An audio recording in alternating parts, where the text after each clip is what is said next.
वो राज्यों में अलग से बात होगी और हर राज्य में जो भी प्रमुख दल है जहाँ वो इस पर पहल करें और इसीलिए बिहार में ताकि सीटों का तालमेल आगे बढ़ सके। तो हमें जहाँ तक पता चला कि जनता दल यू बिहार में महागठबंधन में बाद में शामिल हुआ, तो शायद महागठबंधन जो पुराना था उसके स्तर पर भी बात होगी और फिर जनता दल यू से भी बात होगी। और 2020 का जो चुनाव परिणाम था उससे ज़बरदस्त वहाँ चोट मिली एनडीए को और इसके पीछे मेन कारण था कि राजद और माले के बीच में एक सार्थक चुनावी था, जहाँ चुनाव के गणित भी, चुनाव की केमिस्ट्री भी हम लोगों के पक्ष में। नमस्कार, मेरा नाम प्रेम है और आप लाइव स्ट्रीम देख रहे हैं। देखिए, इंडिया गठबंधन बनकर तैयार हो गया है, पर बात लगातार हो रही है सीट शेयरिंग के।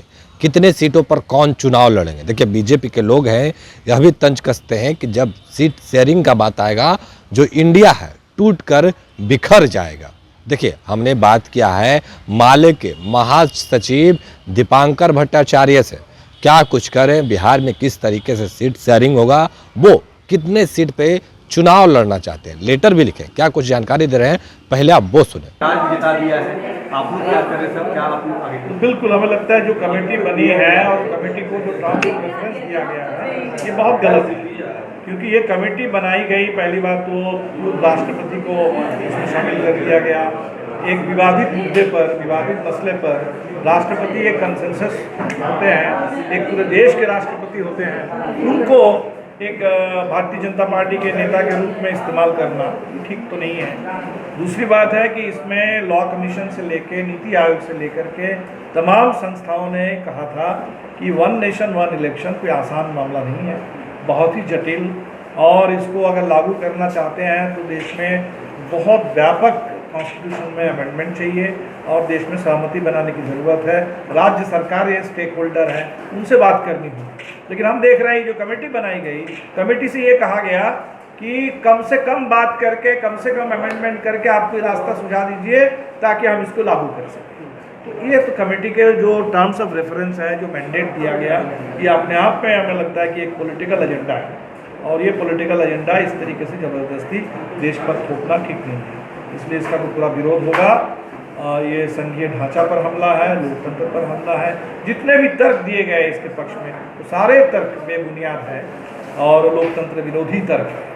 दूसरा, आज जो हमने सुना कि राष्ट्रपति ने G20 के लिए जो न्योता दिया है, वहाँ उन्होंने खुद के बारे में लिखा कि प्रेसिडेंट ऑफ भारत। अब ये बात बिल्कुल समझ में नहीं आ रही। ये बात तो हमें मालूम है कि इंडिया गठबंधन का जो नाम हुआ, इसको लेकर के भाजपा वाले परेशान हैं, बौखलाए हुए हैं, अनाप शनाप बोल रहे हैं, कभी ईस्ट इंडिया कंपनी का नाम ले रहे हैं, कभी इंडियन मुजाहिदीन बोल रहे हैं, कभी टुकबंदी करके घमंडिया कह रहे हैं। तो लेकिन यहाँ तक बात चली जाएगी कि इंडिया का नाम बदल करके भारत करके आप करेंगे एक इंटरनेशनल इवेंट में, तो हमें तो लग रहा है कि जैसे नोटबंदी हुई थी, क्या ये नामबंदी होने जा रही है देश में?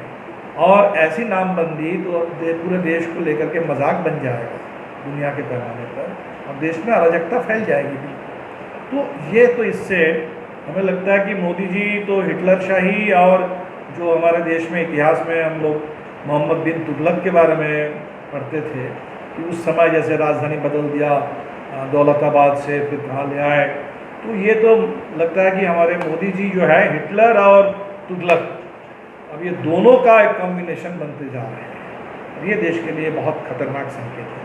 और जितनी जल्दी हो, हमें लगता है कि सरकार भी इस तरीके के खतरनाक प्रयोग से बाज आए और जनता तो बिल्कुल देश को बचा ले इस पूरे अराजकता से और संकट से। क्या तैयारी चल रही है चुनाव को लेकर के? चुनाव को लेकर के जो इंडिया गठबंधन में बात हुई कि हम लोगों को जल्द चुनाव के लिए भी तैयार रहना चाहिए समय से पहले, और जो सीटों के तालमेल का मामला है वो राज्यों में अलग से बात होगी और हर राज्य में जो भी प्रमुख दल है जहाँ वो इस पर पहल करें और इसीलिए बिहार में ताकि सीटों का तालमेल आगे बढ़ सके।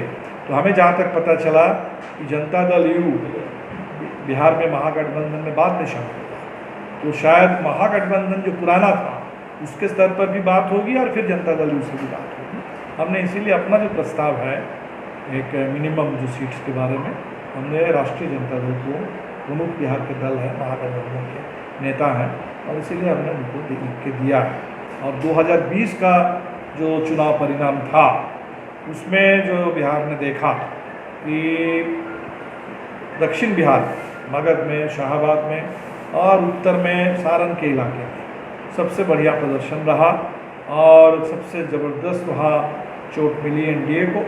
और इसके पीछे मेन कारण था कि राजद और माले के बीच में एक सार्थक चुनावी था, जहाँ चुनाव के गणित भी, चुनाव की केमिस्ट्री भी हम लोगों के पक्ष में है। और इसीलिए हमें लगता है कि इसी को आगे बढ़ाना चाहिए और इसी हिसाब से हमने अपना प्रपोजल दे दिया।